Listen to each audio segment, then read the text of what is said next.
video for today's lesson. If you were absent yesterday, which would be Wednesday and Thursday of this week, you're fine. Continue watching this video. If you were here Wednesday but missed Thursday, I would advise that you go back and watch the second half of Wednesday's video, just because if you remember in class, I didn't want to overwhelm you, so I kind of stopped the lesson short, and I didn't get through all of the lesson. So I would go back and look at Wednesday's video on Schoology just to see the ending of that, and then come back to this video. Okay, so we're going to still work with standard form. We're going to kind of do a quick refresher of the hard parts from yesterday, and then we're also going to see how this applies to our string art project, because you guys have only 6 lines left on your project to do, unless you want to do the bonus, and then we're going to get to the fun part of the project, which is actually creating the string art that you guys have designed. All right, so first up, though, we have our theme of volleyball, the jokes. Why didn't the nose make the volleyball team? Because he didn't get picked. Oh, kind of gross, but still funny. How did the volleyball player find gold? You have to know your volleyball terms on this one.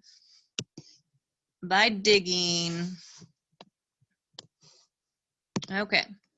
So quick review from yesterday. Standard form, if you remember, is in the form AX plus BY equals C. What is the major no-no? No fractions. You cannot have fractions in standard form. That's the big no-no. Okay, so keep that in mind. Okay, so really quickly, we're going to kind of refresh. Remember, we want everything to have the X term first, then the Y term, then the equals, and then the constant coming last. All right, so if I was doing this first problem here, I want the X term to come first, so I'm going to subtract it. Remember yesterday we talked about switching the sign and switching the sign. So this would be a negative 2x plus y equals 5. That's perfectly acceptable for my class. If you remember from yesterday's notes, I talked about how some teachers say that the first term cannot be negative, so the X term, and so what they'll do is they'll multiply everything by -1. So 2x minus y equals -5 is also an acceptable answer. Both of them will be accepted in this class. All right, number 2 here. Anytime you see parentheses, we talked about it, just distribute. Always distribute when you see those parentheses. It's always our first step. All right, so now we're there, but we want the X term to come first. So I'm going to take that 4x, switch the side, switch the sign. So now I have a -4x, a positive y, a positive 3 equals a -4. Very close to being done. I don't want there to be 2 constants. I want the constant on the right side. So switch the side, switch the sign. My final answer here is -4x plus y equals -7. Again, that's acceptable for my class. If you have a strict teacher that wants it to be perfect, that answer would also be correct. Okay, so yesterday we talked about how to get rid of fractions. We said we had to find the common denominators and then cancel out the denominators. So first things first, make everything a fraction. Common denominator in this case would be 4. So I'd multiply the first one by 4, which would give me 4y.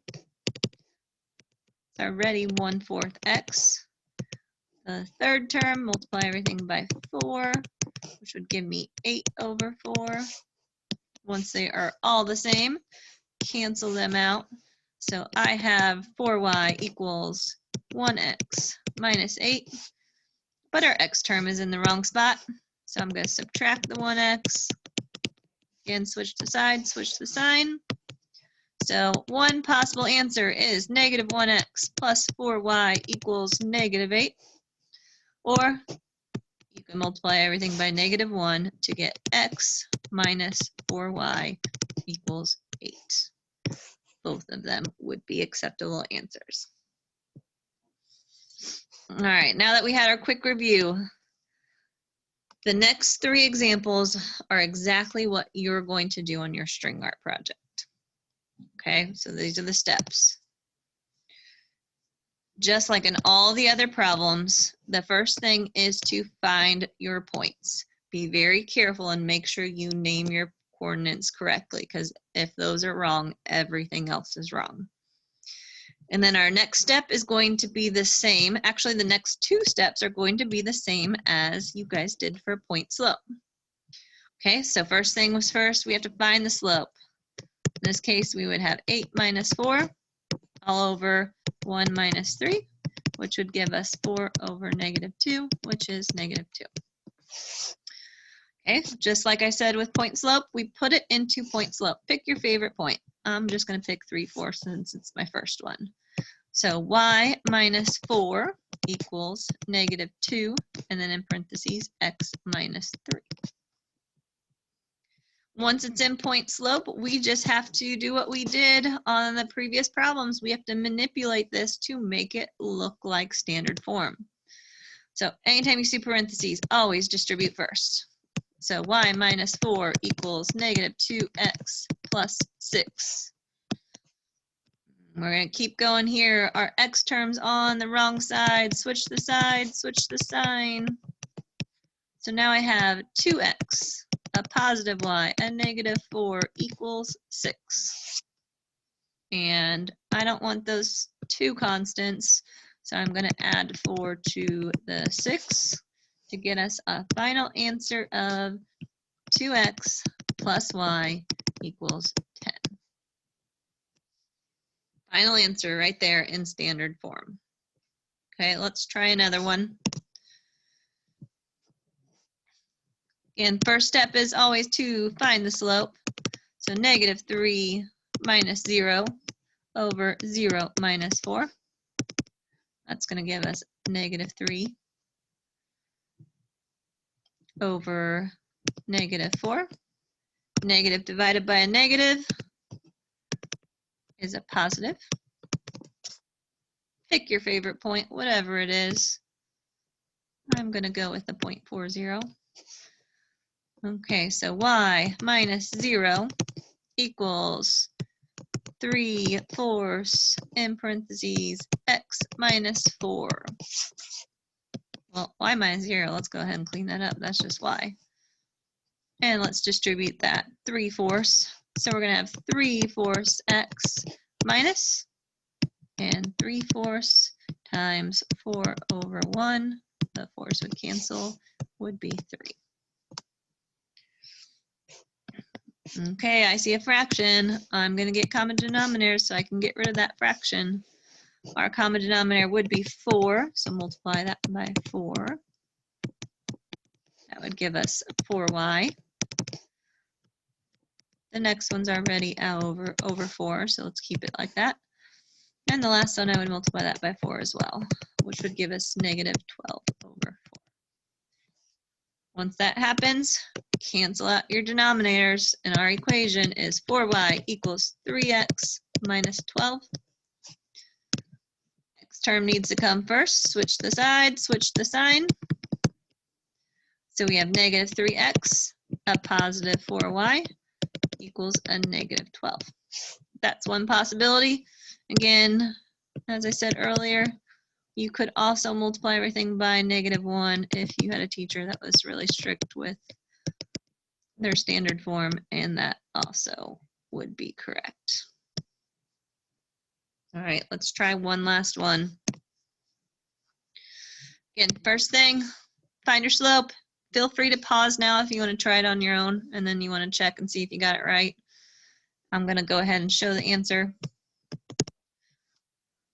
Our slope would be -2 minus 1, which is -3, and -3 plus 5, which is 2.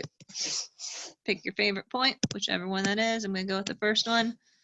All right, y minus 1 equals We have negative 3 over 2, and then x plus 5. Anytime you see parentheses, distribute, get rid of those parentheses. So y minus 1 equals negative 3 halves x plus negative 3 over 2 times 5 over 1 would be negative 15 over 2, or minus 15 over 2. All right, I see fractions. Yuck, get rid of those fractions. Make them all fractions, and then get common denominators. So I'm going to multiply everything by 2 on the first one. So 2y over 2. Everything by 2 on the second term. So minus 2 over 2 equals, the other ones are already over 2. Get rid of those fractions. That's the best part. All right, so we have 2y minus 2 equals negative 3x minus 15. Our x term is in the wrong spot. Switch the side, switch the sign. That gives us 3x, a positive 2y, a negative 2 equals a negative 15. And our last step here is to add 2 to get the constants together. And our answer is 3x plus 2y equals negative 13. All right, hope all of that makes sense. I'm going to do one last one. We actually didn't get to it in class. We'll probably review it a lot in bell ringers. But there are questions about horizontal and vertical lines. Okay, so if I had to write the equation of these lines, I really struggle with just doing it from memory. I have to mentally draw a picture of what these graphs look like every single time. So I'm going to go ahead and draw an x and y axis here. I'm going to put a point on the first one. Okay, so the point is negative 3, 2. I'm going to use my imagination, go left 3, up 2. It would be right there. And if I had to draw a line that had undefined slope and goes through that point, it would go like this. Okay, so it is always going to be, these are a special kind of line, and special kind of lines always only have one variable. To know if it's going to be x equals or if it's going to be y equals, you have to ask yourself, which axis did it cross? In this case, our graph crossed the x-axis right there. Okay, so it is going to be x equals because it crossed our x-axis only. It didn't cross our y-axis, so it can't be y equals. And it crossed our x-axis at the point negative 3. That would have been our x-intercept. So that is that equation of that line. There is no y. Okay, so if I was doing it for the one below, we're going to have to use our imagination a little bit more on this. Let's pretend like I went to the right 8 times and I went up 10, and it looks, I don't know, something like that. And for it to have a 0 slope, that would be a line that goes like that, straight across, a horizontal line. And we'd have to write the equation of this. Again, ask yourself, which axis did it cross? Well, it would have crossed this one, which is our y-axis. So this one's going to be y equals. And where would it have crossed our y-axis? Well, let's look at our y coordinate, which would be 10. And if you checked yourself, every single point on this one would have a y of 10, hence why it's y equals 10. Like this could be 3, 10. This we already said was 8, 10. This could have been negative 6, 10. So all of them, what they have in common is that their y is 10. Okay, so hence the equation y equals 10. All right, that's it for the notes. Again, hope to see everybody soon. Their homework was to work on their string art, their last 6 questions. I'm not sure if you guys have your string art graph at home. I know I have all of your packets of work, but if you have, I mean, you can just use a blank piece of paper and you could make a spot for the 6 lines if you want to do that, if you don't want to fall behind. Otherwise, I guess you guys can wait and do it when you get back. So it's up to you. And you can always take a picture of it and send it to me if you want me to grade it. All right, hope to see you guys soon. Bye.